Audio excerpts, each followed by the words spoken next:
Muito bem, está começando mais um pop-up. Hoje a gente vai falar de música de alta qualidade, Iseo e Dodo Sound da Espanha, eles que fazem um reggae, um dub, que é o reggae com a música eletrônica, de primeira qualidade mesmo, sonzeira, vocês vão conferir.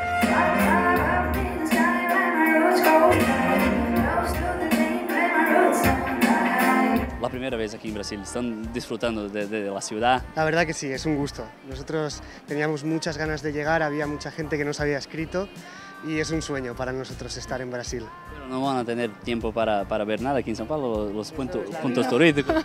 Eso siempre pasa así. Vemos el venue, la sala y el hotel y ya está. Pero la gente es muy importante, entonces la podemos ver en el concierto y eso sí que lo vamos a ver. Bueno, creo que la gente brasileña se comunica con ustedes vía redes sociales. ¿Qué hablan ellos? Ahora estamos hablando de las palabras que nos decían, ¿no? La gente dice pedrada, dice Pesado, masa, pesado, y muchos mensajes. Come to Brasil, nos escriben, vengan a Brasil, canten en portugués.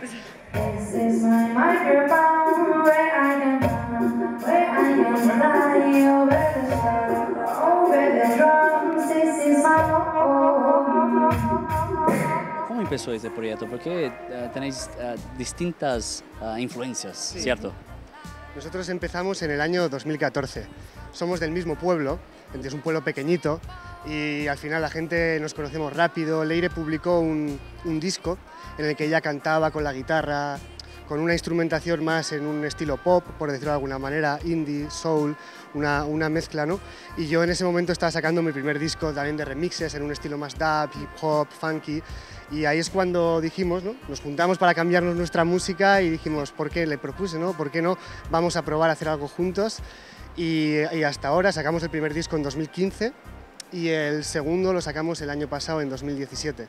Como dices, pues las influencias son muchas y como cada uno venimos de un lugar, pues eso yo creo que se nota bastante, ¿no? en lo que al final es nuestra música. A la prensa española dice que es la robótica con el humano. Sí. ¿Crees que está cierto?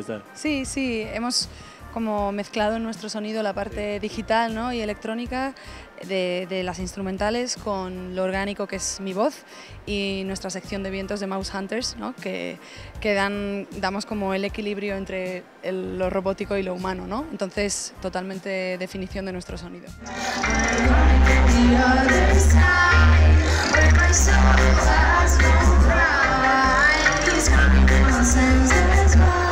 Una parte muy importante de nuestro proyecto es los shows, ¿no? El escenario, los directos y la energía que se consigue. Y nosotros lo que traemos en los conciertos siempre es mucha energía, mucha conexión con el público. Y los chicos de Mouse Hunters son parte de la banda, ¿sí? Sí, de hecho son nuestra apuesta de banda. Como tú bien decías, es una fusión de lo digital y lo analógico, como tantos grupos hoy en día, ¿no?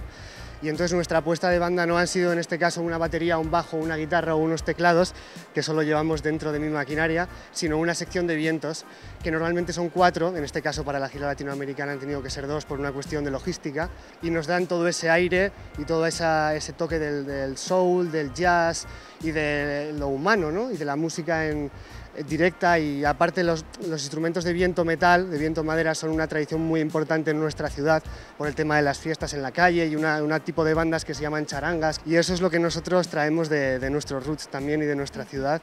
El último single, Dame, es una oportunidad para todos.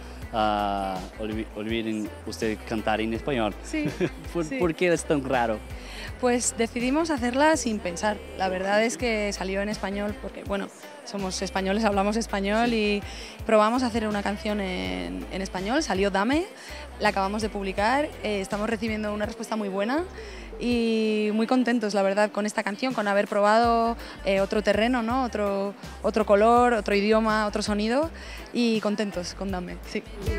Dame, dame de eso, dame, quiero probar de eso, dame, dame de eso, dame, qué rico, qué bueno. Vamos a hablar de los videoclips. ¿Creen que los videoclips son importantes para para lo visual de ustedes. La música necesita de lo visual, entonces nosotros intentamos siempre cuidar esa imagen de los videoclips. El vídeo de Digital Shoots es perfecto. Los games de los 90 influencia su música en la manera. Sí, no tanto la música a un nivel sonoro, sino a un nivel espiritual o intelectual, ¿no? Es esa estética, esa inocencia, esa sencillez, ¿no? de lo primitivo que sin embargo tenía todo ya dentro, ¿no? Y sí, la verdad es que los videojuegos de alguna forma son como un leitmotiv, ¿no? Ese videojuego de la old school, de la vieja escuela, un leitmotiv de nuestra música y de nuestra estética. We came to burn the place